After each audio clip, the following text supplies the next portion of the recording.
My name is Henry Ibitolu. I'm from Nigeria and I'm a second-year PhD candidate in future cities engineering. Growing up as a child, I've always been fascinated about the stars and space, and I used to joke around with some of my friends that space was my first love. Growing up in Nigeria, the closest thing I could find was meteorology and atmospheric science, so that was why I went on to study meteorology, and then I worked for a couple of years, but then with the advent of the climate crisis, I felt like I was in the right place at the right time, because I was fortunate to get an Erasmus scholarship to do a joint master's in urban climate and sustainability.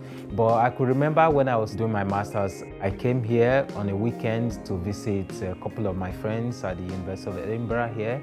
And immediately I arrived here, I fell in love with the city, with Edinburgh, and I was like, wow, it felt like a fairy tale. So I thought someday I would like to live here.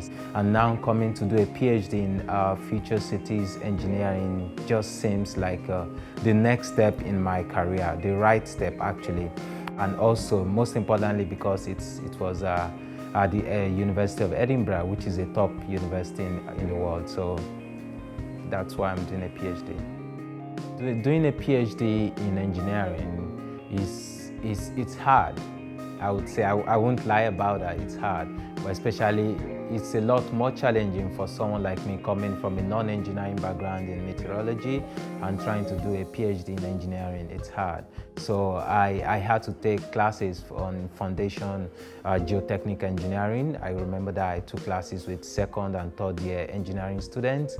I also attended some workshops by the IAD, the Institute of Academic Development at the university. So I took some workshop in literature review, writing, and English to basically improve my writing skills. And I also had to learn a lot of software, new softwares that I haven't used before. But it's been a challenging journey, but an interesting one that I'm looking forward to completing.